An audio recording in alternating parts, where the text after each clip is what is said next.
The steady beep of a heart monitor filled the silence as Mark Davidson stood frozen in the doorway, staring at the woman in the hospital bed, a woman he hadn't seen in 8 years. Their eyes met, and in that moment, everything he thought he knew about his life unraveled. If you're wondering how a simple wrong turn could alter someone's entire existence, stay with me until the end. This story might just change how you see second chances. If you find yourself moved by Mark's journey, please consider hitting that like button and subscribing to the channel for more stories that remind us of the unexpected ways life can surprise us. Mark hadn't slept in 36 hours. Between his shift at the construction site, his daughter Emma's dance recital, and now this emergency appendectomy for his son Tyler, exhaustion had settled deep in his bones. The hospital corridors all looked the same: sterile white walls, squeaking linoleum floors, the antiseptic smell that never quite masked the underlying scent of sickness and worry. Room 302, the nurse had said. Or was it 203? His tired mind couldn't remember clearly. He turned left instead of right, pushed open the door to room 203, and stepped into a past he thought he'd buried. Sarah? The name escaped his lips before he could stop it. The woman in the bed looked thinner than he remembered, her once vibrant auburn hair now dull against the white pillow. But those eyes, those deep green eyes that had once looked at him with such love, were unmistakable. Mark. Her voice was barely a whisper. What are you doing here? 8 years earlier, Sarah Collins had walked out of Mark's life without explanation, leaving him alone with their 2-year-old daughter and 4-year-old son. No note, no forwarding address, just the crushing weight of abandonment and the bewildered questions of children too young to understand why mommy wasn't coming home. I'm sorry, Mark stammered, backing toward the door. Wrong room. My son, he's having surgery. I got confused. He should have left then. Should have turned around, found Tyler's room, and forgotten this encounter. But something in Sarah's eyes held him there, a mixture of shock, pain, and something else he couldn't quite identify. Your son? She asked. Tyler? How is he? And Emma? The fact that she remembered their names sent a jolt through Mark's chest. For years, he'd told himself she'd forgotten them completely, that she'd started a new life somewhere with no thought of the family she'd left behind. They're fine, he said stiffly. Tyler's having his appendix out. Emma's with my sister. Sarah nodded slowly, her eyes never leaving his face. They must be so big now. 10 and 12, Mark replied. Then, unable to contain the question burning inside him, why are you here? Are you sick? A sad smile crossed Sarah's pale face. Cancer. Stage 4. It started in my breast and spread to my bones and liver. The words hit Mark like physical blows. Despite everything, despite the years of anger and resentment, he felt something crack inside him. I'm sorry, he said, and meant it. Don't be, she replied. I've made my peace with it. An uncomfortable silence stretched between them, 8 years of unspoken words hanging in the air. Mark's phone buzzed in his pocket, probably the nurse wondering where he was. Tyler would be out of surgery soon. I should go, he said. Sarah nodded, then hesitated. Mark? Would you come back? There are things I need to tell you. Things you deserve to know. He wanted to say no. Wanted to protect himself from whatever pain her explanations might bring. But the question in her eyes, the same green eyes Emma had inherited, made him nod. Tomorrow, he said. I'll come tomorrow. That night, sitting beside Tyler's hospital bed while his son slept peacefully, Mark's mind raced. For 8 years, he'd constructed a narrative about Sarah, that she was selfish, heartless, incapable of love. It had been easier that way, easier to explain to the children, easier to explain to himself. But seeing her lying in that hospital bed, her body betraying her, had shaken that narrative to its core. When he returned to room 203 the next day, Sarah was sitting up, a colorful scarf wrapped around her head.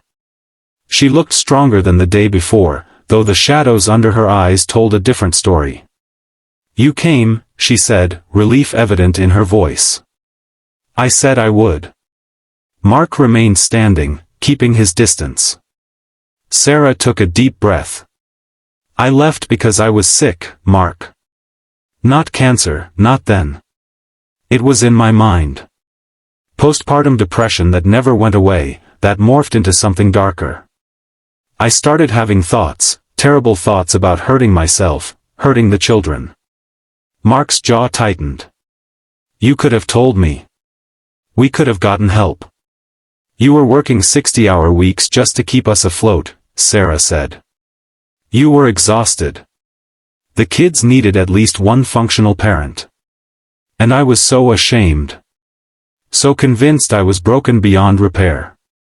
So you just left? No goodbye, no explanation?" Sarah's eyes filled with tears. "I checked myself into a psychiatric facility in Oregon. I thought it would be a few months, that I'd get better and come back. But it took years, Mark. Years of therapy, medication, learning to live with my brain. By the time I was stable enough to consider coming back, 3 years had passed.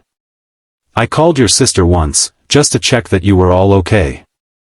She told me you'd told the kids I was dead." The accusation hung in the air between them. Mark ran a hand through his hair, remembering that difficult decision. "They kept asking when Mommy was coming home," he said quietly. "Every birthday, every Christmas. It was destroying them, Sarah. The therapist said they needed closure, not false hope. So yes, I told them you had died in an accident. It seemed kinder than the truth, that you'd chosen to leave and never come back." Sarah nodded, tears streaming down her face now. "I understand. I do. By the time I was well enough to reach out, it seemed cruel to reappear in their lives, to make them relive that trauma. So I stayed away. I've lived in Seattle for the past 5 years. I have a small apartment, a job at a bookstore. I've been sober and stable.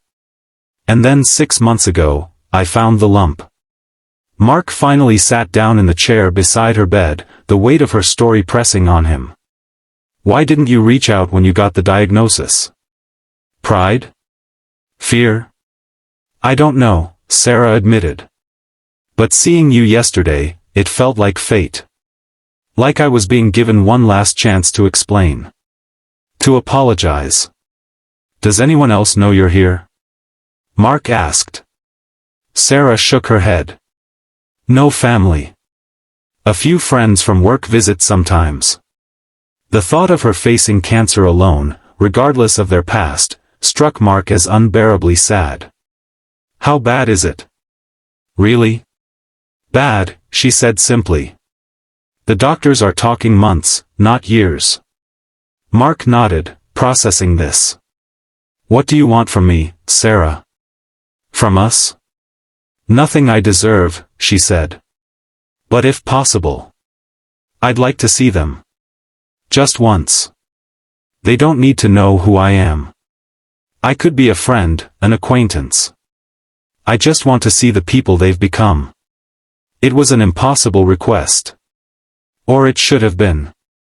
But looking at Sarah, really looking at her, Mark saw not the monster of his imagination but a broken woman who had made an impossible choice. Who had been fighting battles he couldn't see. "I need time to think," he said finally. "This isn't just about you and me." Sarah nodded. "I understand. Thank you for listening." As Mark left her room, his mind was a storm of conflicting emotions. Anger still, yes, but also a growing sense of grief for what might have been, for the years lost, for the suffering on all sides.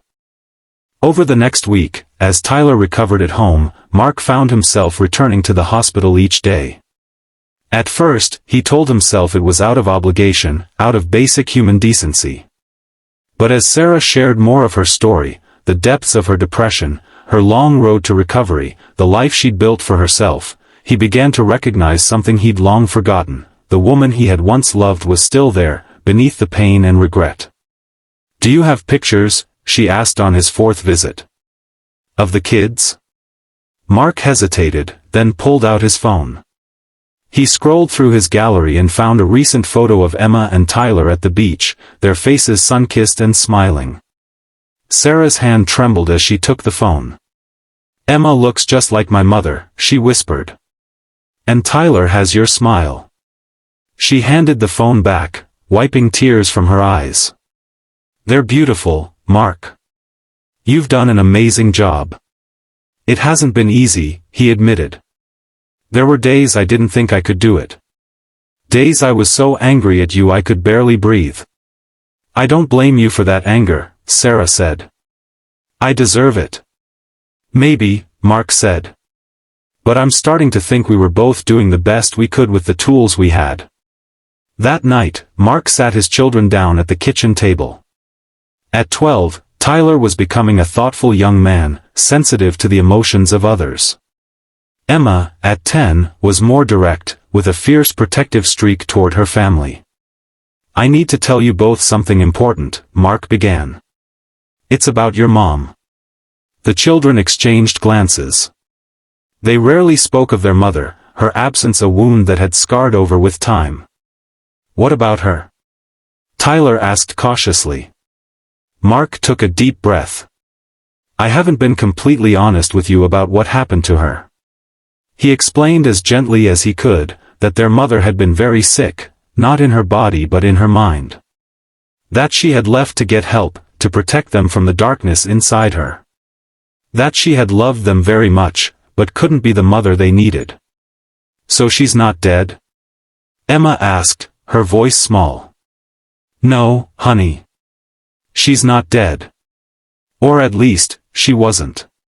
But she is very sick now, with cancer, and she's in the hospital." "The same hospital where I was?" Tyler asked. Mark nodded. "That's how I found her. By accident." "Does she want to see us?" Emma's question cut to the heart of the matter. "She does," Mark said carefully. "But only if you want to see her. This is your choice, both of you. And whatever you decide is okay." The children were quiet for a long time, processing this revelation that rewrote their history. "I want to meet her," Tyler said finally. "Even if she's not really our mom anymore. I want to know." Emma crossed her arms, her face a storm of emotions. "She left us," she said. "She didn't want us." "It wasn't that simple, Mark said gently. "Sometimes people get so sick they can't think clearly. They make choices they wouldn't make if they were well." Emma's eyes filled with tears. "Will you be there? If we go?" "Every second," Mark promised. 2 days later, Mark led his children down the hospital corridor to room 203. He'd prepared them as best he could, explaining that Sarah looked different from the few photos they had seen, that she was weak from her treatments. But nothing could fully prepare them for the reality of seeing the mother they had thought dead for most of their lives. Sarah was sitting up in bed, wearing a blue scarf around her head and a touch of makeup that couldn't hide her pallor. When the door opened, her eyes immediately found the children, and her hand flew to her mouth. "Hello," she said softly. "You must be Tyler and Emma. Your dad has told me so much about you." The children stood frozen in the doorway, staring at this stranger who was somehow their mother. Tyler was the first to step forward, his natural curiosity overcoming his hesitation. "You're our mom?" he asked. Sarah glanced at Mark, who nodded slightly. "Yes," she said. "Though I haven't earned that title in a long time." Emma remained by the door, her small face set in a determined frown. "Why did you leave us?" she demanded. Sarah didn't flinch from the question. "Because I was very sick, Emma. In my mind. I was afraid I might hurt you or your brother or myself. So I left to get help, to get better." "But you didn't come back," Emma pressed. "No," Sarah admitted. "By the time I was well enough, years had passed. Your dad had told you I was gone, and you were building good lives. I thought it would hurt you more if I suddenly reappeared." "It hurt anyway," Emma said, a tear sliding down her cheek. Sarah nodded, her own eyes wet. "I know. And I'm so sorry for that pain. More sorry than I can ever say." Tyler moved closer to the bed, studying Sarah's face. "Dad says you like books." "Me too." A small smile touched Sarah's lips. "I do. I work in a bookstore, actually." "What do you like to read?" As Tyler began to talk about his favorite fantasy series, Emma slowly moved into the room, still keeping her distance but listening intently. Mark watched the three of them, this broken family trying to find some connection across the chasm of years and hurt. The visit lasted only 30 minutes, Sarah tired easily, but it broke something open in all of them. As they left, Tyler asked if they could come back tomorrow. Emma didn't object. Over the next few weeks, a strange new routine developed. 3 times a week, Mark would bring the children to the hospital after school. Tyler would bring books to show Sarah, while Emma, still more reserved, would sometimes share stories about her dance classes or her friends. Sarah soaked in every detail of their lives, asking questions, listening with complete attention. As Sarah's condition worsened, the visits grew shorter but more frequent. Mark found himself coming alone sometimes, after the children were in bed, sitting with Sarah through the long night hours when pain kept her awake. "I never thought I'd have this," she told him one night, her voice thin with exhaustion. "These weeks with them. With you. It's more than I deserve." "Maybe it's not about deserving," Mark said. "Maybe it's just about grace." Sarah's hand found his in the darkness. "You always were the better person, Mark." "Not better," he said. "Just different. We both made mistakes." As summer turned to fall, Sarah was moved to hospice care. The children visited her there, bringing drawings and small gifts. Emma, who had maintained her emotional distance, finally broke one afternoon.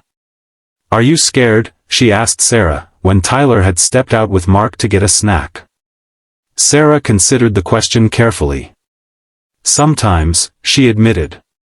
"But mostly I'm sad about all the things I'll miss. Your high school graduation. Your first dance. The people you'll become." Emma's lower lip trembled. "I was really mad at you." "You had every right to be," Sarah said. "I'm still mad sometimes," Emma continued. "But I'm also sad. And I wish things had been different." "Me too, sweetheart," Sarah whispered. "More than anything." When Emma leaned forward and allowed Sarah to hug her for the first time, both of them cried. Sarah died on a Tuesday morning in October, with Mark at her bedside. The children had said their goodbyes the night before, somehow knowing the end was near. In her final hours, Sarah had asked Mark to promise just one thing, that he would tell the children the whole truth about her, good and bad, when they were old enough to understand.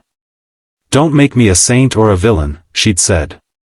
"Just a flawed human who loved them, even when I couldn't show it." The funeral was small, Sarah's co-workers from the bookstore, a few friends from her support group, Mark and the children. As they stood by the grave, Emma slipped her hand into Mark's. "Dad," she said. "I'm glad we got to know her. Even just a little." Mark squeezed her hand. "Me too, Em." That night, after the children were asleep, Mark sat on his back porch looking at the stars. The past few months had been a journey he never could have anticipated, from the shock of that accidental meeting to the complex emotions of Sarah's death. He had expected to feel relief, perhaps, or closure. Instead, he felt a profound sense of peace mixed with sadness, not just for what was lost, but for what had been found. In the wrong hospital room, he had found not just Sarah, but a chance to rewrite their story. Not to erase the pain or pretend it hadn't happened, but to understand it better. To forgive, not just Sarah but himself as well. To show his children that love was more complicated and more resilient than they had been taught. As the years passed, Mark kept his promise to Sarah. He told the children stories about their mother, how she had sung off-key in the shower, how she could recite entire poems from memory, how her laugh had been loud and uninhibited. He showed them her flaws too, her struggles with mental health, her inability to ask for help when she needed it most. He helped them understand that people were not all good or all bad, that sometimes the people